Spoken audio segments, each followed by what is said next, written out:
Bonjour et bienvenue dans Prière Inspirée. Je suis heureux que vous puissiez me rejoindre dans cette semaine pour être entièrement guéri de cette maladie. Vous êtes peut-être malade aujourd'hui, mais j'ai une bonne nouvelle pour vous, ça peut changer. Et c'est la volonté de Dieu que vous puissiez être en parfaite santé, quel que soit votre âge. Peut-être ça fait des années, peut-être ça fait des mois, peut-être ça fait quelques jours que vous êtes dans cette maladie. Mais la parole de Dieu déclare que par les meurtrissures de Jésus, nous avons été guéris. Et c'est l'extraordinaire bonne nouvelle de la parole de Dieu. Aujourd'hui, on va parler de résister aux symptômes, de résister à la maladie. Et c'est une chose qu'on doit faire. On a vu lundi que premièrement, on devait refuser la maladie. Ensuite, on a parlé de nos pensées. Il fallait changer nos pensées sur la maladie, sur la santé. On a vu qu'il y a beaucoup de gens qui ont vraiment des forteresses dans leur tête. Pour eux, vieillir, c'est tomber malade. Pour eux, vieillir, c'est ne plus pouvoir ne plus pouvoir marcher, ne plus pouvoir profiter de la vie, jouir de la vie. Mais c'est pas comme ça que la parole de Dieu nous parle de la vieillesse. Et hier, on a parlé de l'importance de confesser notre guérison et non la maladie. Aujourd'hui, je veux m'attacher à exhorter sur la résistance qu'on devrait faire par rapport à la maladie et par rapport aux symptômes. Et je vais continuer à vous lire un témoignage aujourd'hui, un nouveau témoignage dans ce livre, La nourriture de la santé. C'est vraiment un super livre que je vous conseille à la maison, un livre dévotionnel. C'est très très bon. Et j'ai pris un peu des témoignages, entre guillemets, un peu au hasard, et ils sont très très bons. Alors, il dit « J'animais une conférence en Oklahoma avec la coopération de plusieurs églises. Le pasteur adjoint de l'église où nous tenions la réunion me demanda « Frère Hagin, pourquoi sœur un-tel ne reçoit-elle pas sa guérison ?» « Je ne sais pas, répondis-je, je ne sais même pas qui est cette sœur. » Il m'expliqua qu'elle était pasteur d'une des églises qui coopérait avec nous, et lorsqu'il la décrivit, je me souvins l'avoir vue. Elle se présenta à chaque ligne de prière sans recevoir de guérison. Alors certains membres de notre église qui ont besoin de guérison ont dit « Si cette sœur ne peut pas être guérie, ça ne sert à rien de nous mettre dans la ligne de prière. » Je la connais depuis toujours. Elle était presbytérienne avant d'être baptisée dans le Saint-Esprit. Une fois, on l'a nommée la chrétienne la plus exceptionnelle de tous les presbytériens dans cette partie de la région. Après être remplie de Saint-Esprit, elle a fondé une église. Elle a connu beaucoup de succès dans son pastorat. C'est une personne si sainte, si pieuse, un ministre éminent de l'Évangile. Les gens concluent que si elle est dans la ligne de prière chaque soir, mais ne peut pas être guérie, ils ne seront pas guéris non plus. Eh bien, cette attitude est erronée et ce genre d'attitude vous vaincra. Ce soir-là, je me rendis au culte et après ma prédication, les gens s'avancèrent dans la ligne de prière pour la guérison et le baptême du Saint-Esprit. Je commençais à leur imposer les mains et quand j'arrivais à cette dame, pasteur, elle retint mon attention puisque le pasteur adjoint et moi en avions parlé en privé 3 heures auparavant. Je passais un peu plus de temps avec elle, essayant d'être sensible à mes antennes spirituelles, voulant savoir si le Seigneur me disait quelque chose. Je lui demandai pourquoi elle était venue et elle m'expliqua qu'elle cherchait sa guérison. Ensuite, elle décrivit certains de ses symptômes. Je lui imposai les mains et priais. Elle dit « Non, je n'ai rien reçu, je ne l'ai pas. » « Je vais prier à nouveau pour vous, lui annonçai-je. Je lui imposai les mains et priais. Elle commença à toucher son corps un peu partout. « Non, ça fait toujours mal là, je n'ai rien reçu. » « Je vais prier encore une fois, dis-je. 3 fois me semblait assez. Je savais qu'elle n'allait rien recevoir, mais je ne voulais pas l'offenser. Donc je priais une 3e fois. Lorsque je prononçais « Amen », elle tâtait déjà son corps. Elle annonça ensuite « Ça fait toujours mal ici. Non, je n'ai rien reçu. » Je la laissai et la prochaine personne se présenta. Je me souviens avoir dit au Seigneur dans mon esprit « Seigneur, cette dame est pasteur d'une église et elle empêche certains qui ont besoin de guérison de la recevoir. Est-ce que je peux l'aider ?» Parfois, Dieu vous parle avec une voix intérieure, mais quelquefois, on reçoit la révélation de la parole de connaissance par une image à l'intérieur. C'est ce qui se passa à cette occasion. À l'intérieur de moi, je compris. Je savais qu'elle ne recevrait pas de secours, mais le Seigneur me montra quoi faire pour aider les autres. « Revenez ici, demandai-je à la dame. Elle rebroussa chemin le long de l'allée et se mit devant moi. « Quand allez-vous commencer à croire que vous êtes guéri ?» lui dis-je. « Quand je serai guéri, répondit-elle. « À quoi bon le croire à ce moment-là? Vous le saurez sans aucun doute. »« Pouvez-vous répéter cela ?» demanda-t-elle. Je le répétais. Je n'oublierai jamais. La chère dame me regarda, sourcilla comme un crapaud lors d'une averse de grêle typique de l'ouest du Texas et riposta « Écoutez, je ne vais quand même pas croire que j'ai quelque chose que nient mes sens physiques. » Or, sur quoi sa foi était-elle basée? Ses sens physiques. Elle ne croyait pas de son cœur. « Eh bien, ma sœur, allez vous asseoir et partez sans guérison puisque vous ne la recevrez point. » Elle alla s'asseoir sans guérison. Les autres personnes assises là, comprirent ce que je disais. Elles vinrent donc et reçurent leur guérison. Un homme de son église qui se trouvait dans un état extrêmement pitoyable, ne pouvant pas marcher seul, fut guéri instantanément. Il fut également guéri instantanément de la surdité. 5 ans plus tard, je prêchais dans la même région et l'homme guéri de surdité et de paralysie allait toujours bien. Il marchait parfaitement, sans canne et n'avait pas besoin de sonotone. Il avait 77 ans. Mais cette femme, pasteur, continuait à se présenter à chacune de mes lignes de prière, essayant de se faire guérir. 5 ans plus tard, je me rendis dans la même région. L'homme âgé de 82 ans maintenant était toujours guéri de tous les problèmes sérieux qu'il avait eus. Il se portait toujours bien. La dame, pasteur, se trouvait toujours dans chacune de mes lignes de prière. Finalement, elle annonça « Je démissionne de mon église.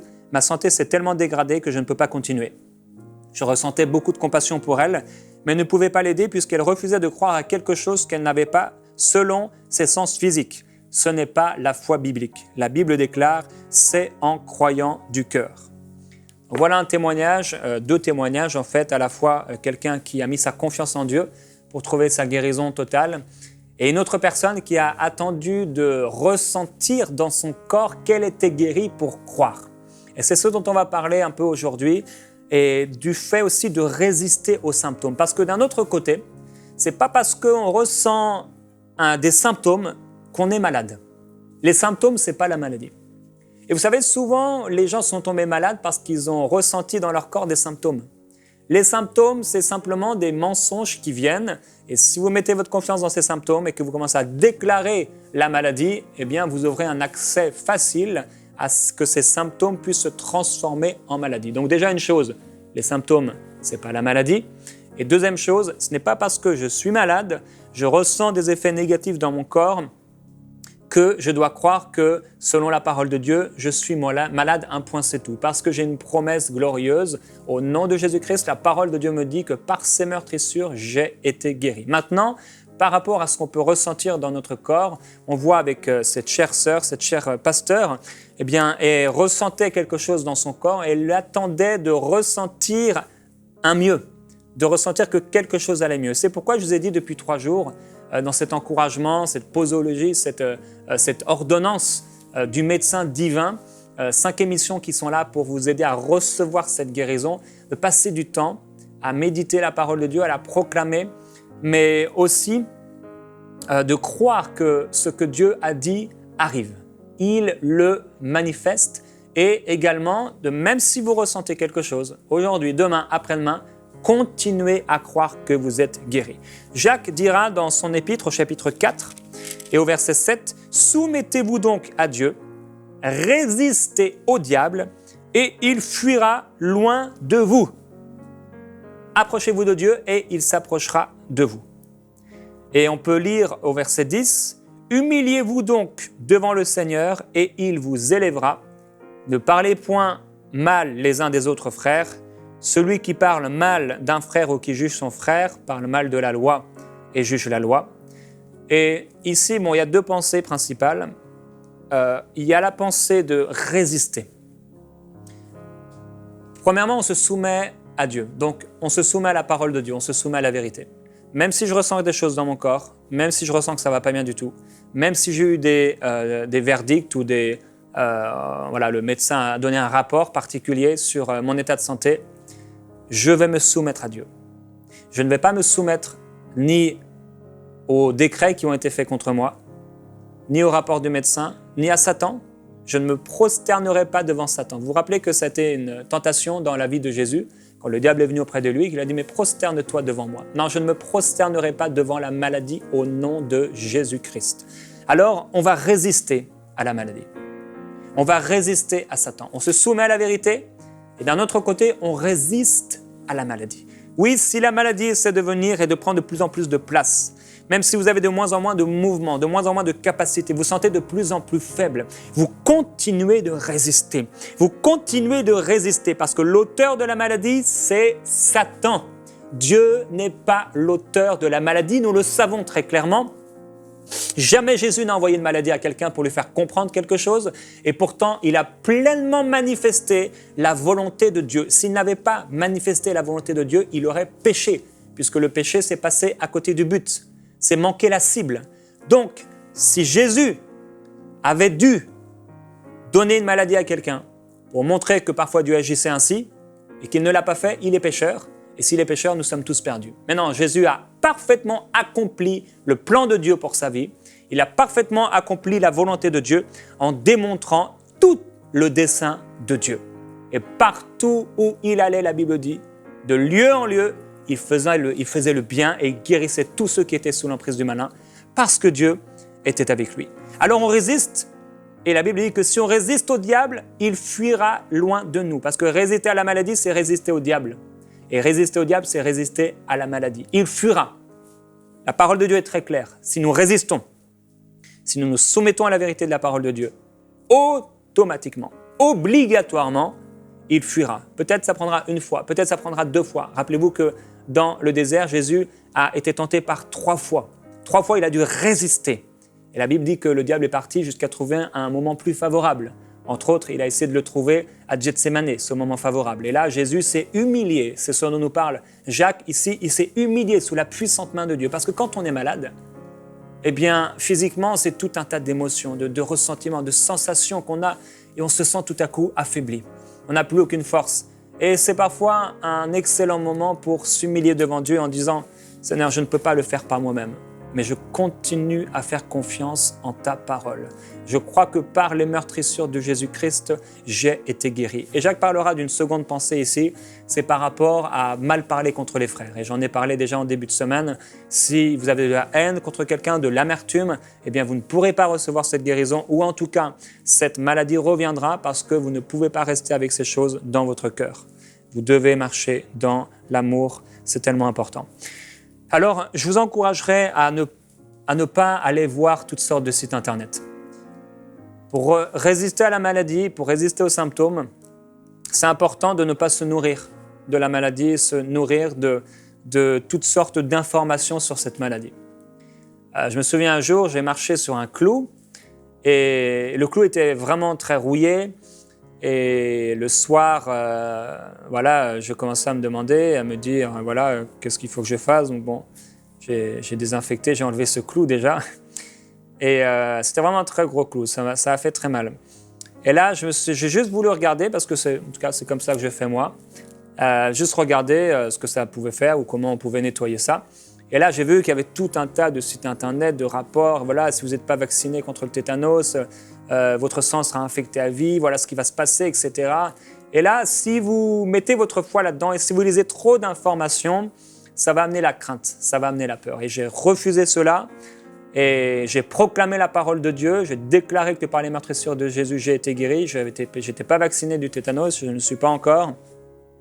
Et là, le soir, en me couchant, je commençais à être pris d'une fièvre. Vous savez, c'est le corps que Dieu nous a donné, qui était là en train de lutter contre l'infection. Et par la grâce de Dieu, la puissance de la parole de Dieu, tout a bien été. Et si j'avais commencé à méditer, à relire, etc., ou à m'affoler, ou peut-être même à prendre ma voiture, à aller tout de suite essayer de me faire vacciner, je ne sais pas ce qui se serait passé, mais certainement pas le meilleur de Dieu pour moi. Si vous avez reçu un rapport d'un médecin, et que ce rapport vous a par exemple dit que vous avez des cellules cancéreuses, il y a des cellules cancéreuses. Si vous avez sur vous une tumeur, peut-être certains ils ont un goitre, et au nom de Jésus, ce goitre va disparaître. Cette tumeur, cette grosseur va disparaître au nom de Jésus. Et vous la voyez, cette grosseur. Cette tumeur, vous la voyez, vous ne pouvez pas dire non, elle n'est pas là. C'est vrai, elle est là. C'est vrai. Si vous avez des rhumatismes, ils sont là, les rhumatismes. On ne peut pas le nier. On ne dit pas qu'ils ne sont pas là. On ne dit pas que la maladie n'est pas là, si elle est là. Donc, on n'est pas en train de nier les choses. La foi, ça ne nie pas les choses. La foi dit, OK, il y a un géant. Mais par contre, ce géant, il est terrassé au nom de Jésus-Christ. Et vous pouvez dire, oui, peut-être, je suis malade. Mais au nom de Jésus-Christ, je suis en parfaite santé, je suis guéri maintenant. Et ce n'est pas parce qu'il y a des cellules cancéreuses, ce n'est pas parce qu'il y a des rhumatismes ou il y a des grosseurs qu'elles doivent rester là. Non, elles ne doivent pas rester là. Elles ne doivent pas rester là. Il y a plusieurs personnes dans la Bible qui ont vécu des choses difficiles et j'ai parlé de Jonas. Imaginez quand même sa situation, cet homme. Il était dans un cas de désobéissance. Il se retrouve dans le ventre d'un grand poisson, ce que je pense une baleine, dans l'océan, au fond de l'océan, au fond du ventre de ce grand poisson. Il n'y avait plus aucun espoir de survivre. Quand il était là au fond, il a dit « Père, je te demande pardon, j'accomplirai les vœux que j'ai formulés. » Dieu a parlé au grand poisson qui a vomi Jonas sur la terre ferme. Dieu est un Dieu puissant. Il a ouvert la mer en deux. Il a amené le déluge. Il a fait toutes sortes de choses pour montrer sa puissance.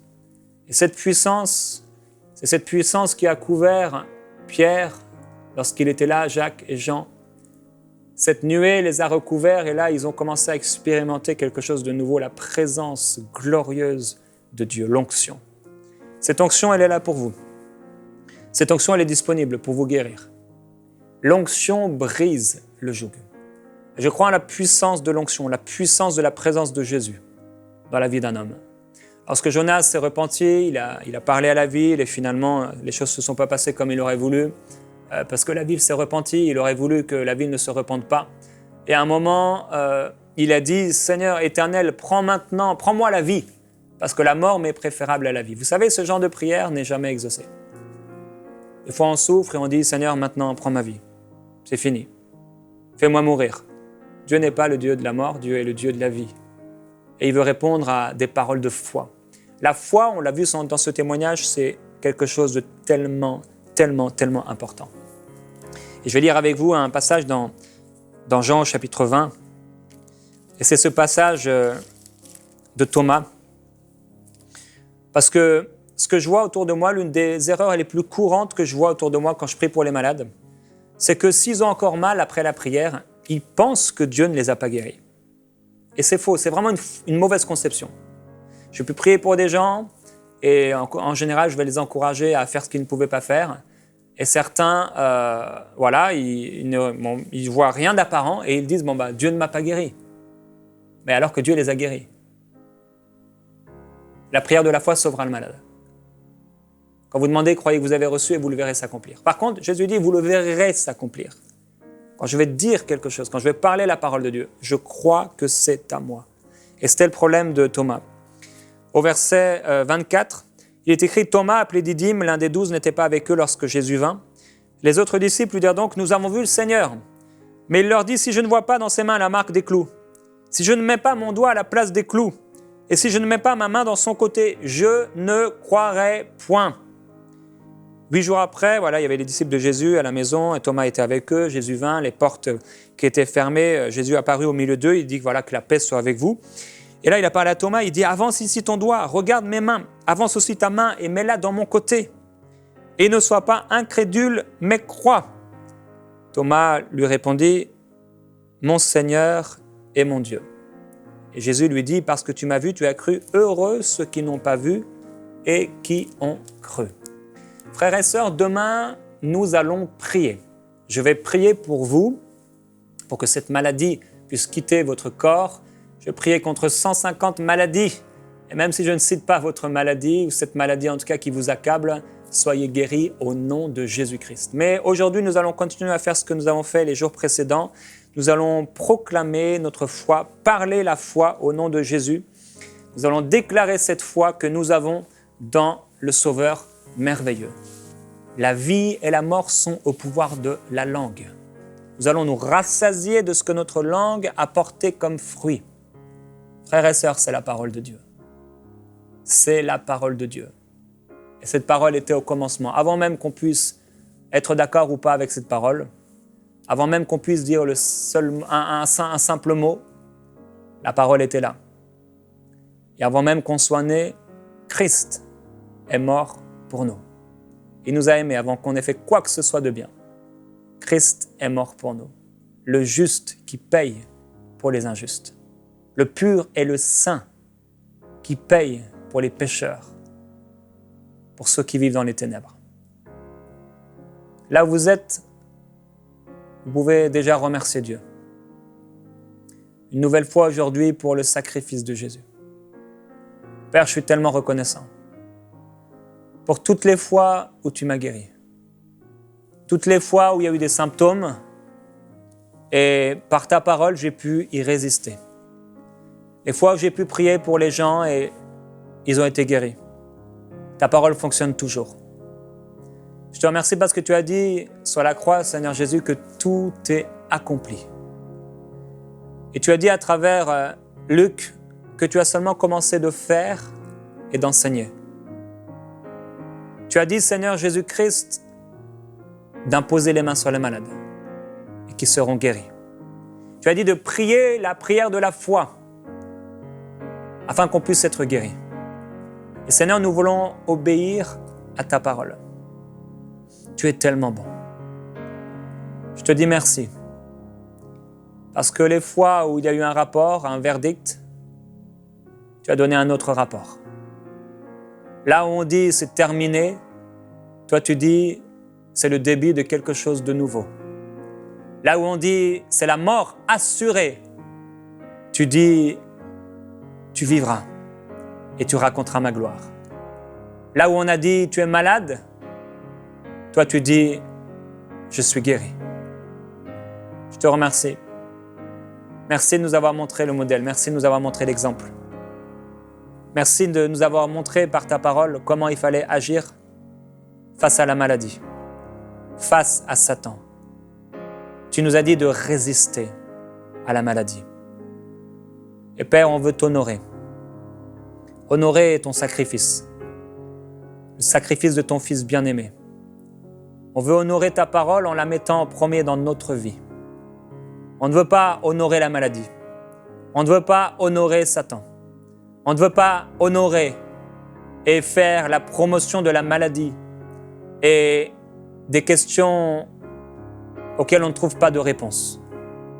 Mais nous voulons nous attacher aux réponses de ta parole qui sont claires.